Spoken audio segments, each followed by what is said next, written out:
don't have censorship, how do you keep, let's say, information that a person doesn't want away from them?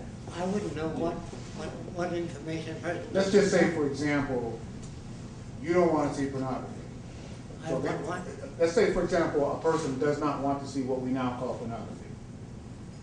And you have no censorship.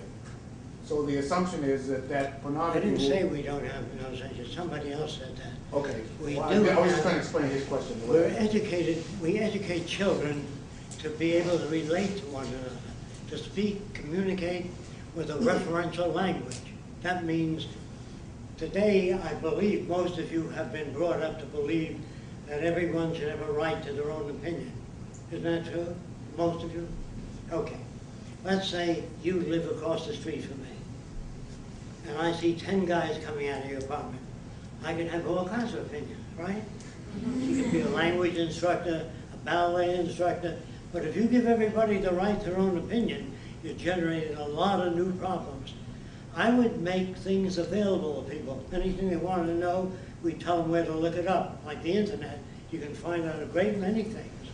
So let people have access to information, what they call transparency. Then there's no need for hurting people. There'd be no prisons in our society, no police, no armies, no navies, no authority that you have to answer to. We build sailboats for your use. You don't have to come up to Fresco and say, can I use a sailboat this Sunday? I say, there's 50 people before you. We build more than required, so you can take it out yourself. The only difference is your sailboat is monitored by satellite.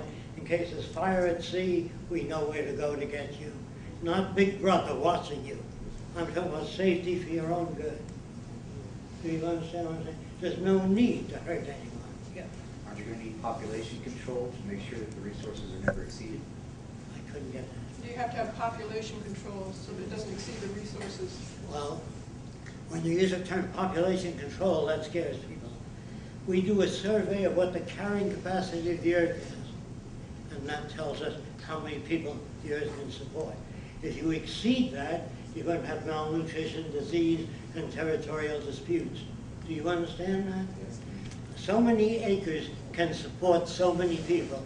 If you put more than what the ground can support, you're going to have disease, malnutrition, and problems. So how do you make sure that you don't exceed the limits of the resources? Well, the survey committee tells us how many hospitals we need. Educate people. They have to be educated. Yeah. But is it going to be done by birth control or euthanasia? You have to educate people. Right, well, To educating people understand. doesn't stop people from producing people. There's lots of intelligent people that big. We showed them a film called Dynamic Equilibrium in Nature. If you produce more people than a land can support, these are the problems you're going to have. Now, if they don't seem to understand that, that's another problem. There's That's lots what of you ways talk of about. birth control. Right. You're talking about people who don't understand dynamic equilibrium?